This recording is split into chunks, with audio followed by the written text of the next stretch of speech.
Hello दोस्तों। पंजाब का समृद्ध और शाही इतिहास यहाँ मौजूद अनगिनत किलों और महलों का कारण है। पंजाब के विभिन्न हिस्सों में पुराने किले हमें शक्तिशाली महाराजाओं के गौरवशाली अतीत की कहानी बताते हैं। पटियाला में महलों और किलों का अपना हिस्सा है जो शासकों की भव्यता और शक्ति को दर्शाते हैं।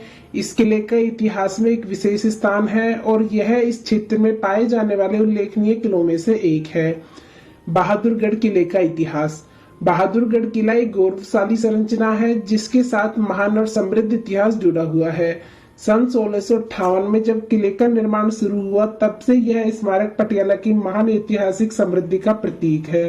पटियाला से महज 6 किलोमीटर दूर इस किले का निर्माण नवाब सैफ खान ने शुरू करवाया था, लेकिन उनके शासनकाल में किले का निर्माण पूरा नहीं हो सका। इस परियोजना को पूरा करने का श्रेय महाराजा करम सिंह को जाता है। उनके कार्यालय के दौरान ही भव्य किले का नवीनीकरण किया गया और यही परियोजना 1837 में पूरी हुई।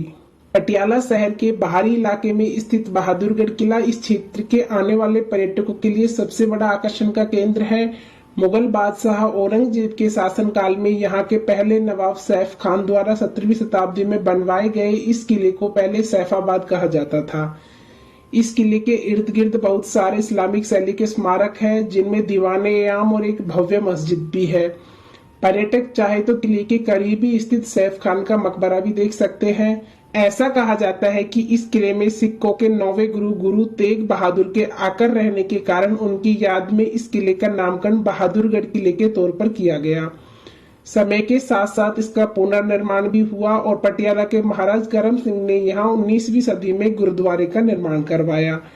सन 1989 के बाद से इस किले के मैदान को पंजाब पुलिस के कमांडो की ट्रेनिंग के लिए इस्तेमाल किया जा रहा है। बहादुरगढ़ किले की वास्तुकला।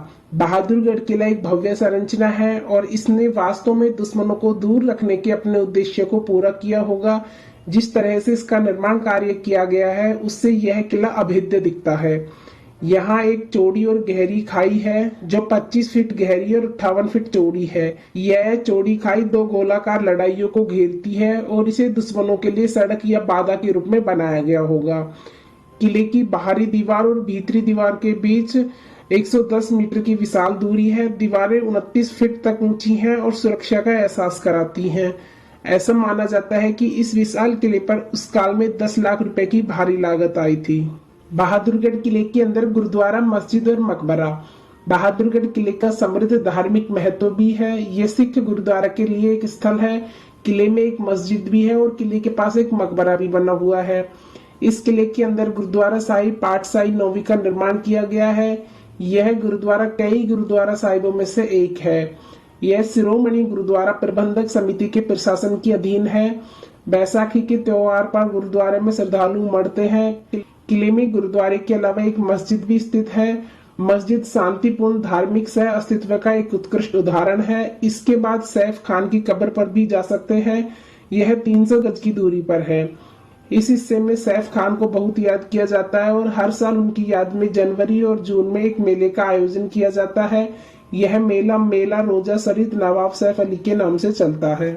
बहादुरगढ़ का इतिहास बहुत जटिल नहीं है। वास्तव में इसका एक छोटा सा संग्रह है क्योंकि यह अपेक्षाकृत नया शहर है। बहादुरगढ़ किले का कालक्रम। यह क्षेत्र लगभग 800 वर्ष पहले बसा हुआ था। उस समय यह क्षेत्र एक निर्जन जंगल था। बहादुरगढ़ गौरी और पृथ्वीराज के बीच हुए युद्ध के रण क्षेत्र के अंतर्गत आता था। दिल्ली सबसे अधिक प्रभावी क्षेत्र था। बहादुरगढ़ सहित अधिकांश गांवों को छोड़ दिया गया। गौरी के युद्ध जीतने और दिल्ली में उसका शासन स्थापित होने के बाद बहादुरगढ़ फिर से आबाद होने लगा। 1754 से 1793 तक। 1754 में बहादुरगढ़ की स्थापना अजीज उद्दीन आलमगीर द्वितीय ने की थी। उस समय शहर पर राठी गोत्र के जाटों का कब्जा था। मुगल सम्राट अलागमीर द्वितीय 1754 से 1759 तक दिल्ली का सुल्तान था। जब उसने शहर की स्थापना की तो इसका नाम सरफाबाद रखा गया। बाद में उसी वर्ष बहादुरगढ़ और 25 अन्य कस्बों को फर्रुख नगर के बलूच शासकों को जागीर में दे दिया गया। बलूच लोग ईरान, पाकिस्तान और अफगानिस्तान में ईरानी पठारी क्षेत्र में आए थे। यह शहर शासक बहादुर खान और तेज खान को दिया गया था। उन्होंने शहर का नाम बदलकर बहादुरगढ़ रख दिया। वे बहादुरगढ़ किले की तरह शहर में बने किलों का भी कारण है। बलूच शासकों ने इस क्षेत्र पर लगभग 40 वर्षों तक शासन किया। बहादुरगढ़ के नवाब ने स्वतंत्रता संग्राम में सक्रिय रूप से भाग लिया। युद्ध में भाग लेने के कारण युद्ध के बाद अंग्रेजों द्वारा झज्जर जिले बहादुरगढ़ जिले को एक राज्य के रूप में समाप्त कर दिया गया था। 1793 से 1803 तक बहादुर खान और तेज खान के बाद 1793 में जागीर पर सिंधियों का कब्जा हो गया। सिंधिया महाराष्ट्र से निकला एक मराठा वंश है। इस क्षेत्र पर उनका शासन अधिक समय तक नहीं चला। 1803 में दौलत सिंधिया के शासन काल के दौरान सिंधिया ने यह क्षेत्र अंग्रेजों के हाथों खो दिया। जनरल लॉर्ड लेक बहादुरगढ़ पर कब्जा करने में सफल रहे। इसके बाद उन्होंने शहर की सरकार का नियंत्रण झज्जर के नवाब अब्दुल रहमान खान के भाई मोहम्मद इस्माइल खान को सौंप दिया। 1803 से 1857 तक 1857 के स्वतंत्रता संग्राम में उस क्षेत्र के नगरों के नवाबों ने बढ़ चढ़कर भाग लिया। उन्हें सम्राट बहादुर शाह का भी समर्थन प्राप्त हुआ। 1857 में प्रथम स्वतंत्रता संग्राम के बाद इस शहर को वापस ले लिया गया था, लेकिन भारत स्वतंत्रता को बनाए रखने के लिए पर्याप्त मजबूत नहीं था। दिल्ली पर कब्जा करने के बाद पड़ोसी शहर के नवाब को लाल किले में लटका दिया गया। मौत के डर से बहादुरगढ़ के नवाब ने अंग्रेजों के सामने आत्मसमर्पण कर दिया। उन्होंने उसकी उम्र के कारण उसकी जान बख्श दी। उन्होंने बहादुरगढ़ वापस ले लिया और उसे मासिक पेंशन पर लाहौर भेज दिया। 1857 के संग्राम के बाद बहादुरगढ़ सहित झज्जर जिला ब्रिटिश शासन के अधीन था। झज्जर को एक राज्य के रूप में समाप्त कर दिया गया। आजादी के बाद बहादुरगढ़ झज्जर को एक राज्य के रूप में समाप्त किए जाने के बाद 1997 में बहादुरगढ़ हरियाणा के नए झज्जर जिले के अंतर्गत आ गया। आज भी बहादुरगढ़ अर्थव्यवस्था की दृष्टि से, शिक्षा की दृष्टि से, जनसंख्या की दृष्टि से और प्रशासन की दृष्टि से झज्जर से बड़ा है। बहादुरगढ़ किले तक कैसे पहुंचे? बहादुरगढ़ किला पटियाला शहर से सिर्फ 6 किलोमीटर दूर है, इसलिए सड़क, रेल और हवाई मार्ग से यहाँ आसानी से जा सकते हैं। देश के किसी भी हिस्से से कोई भी व्यक्ति पटियाला की यात्रा कर सकता है। सड़क मार्ग से सभी प्रमुख शहरों से पटियाला पहुंचा जा सकता है। दिल्ली से पंजाबवाला, अमृतसर, जालंधर, लुधियाना और चंडीगढ़ रोड तक बस से यात्रा की जा सकती है।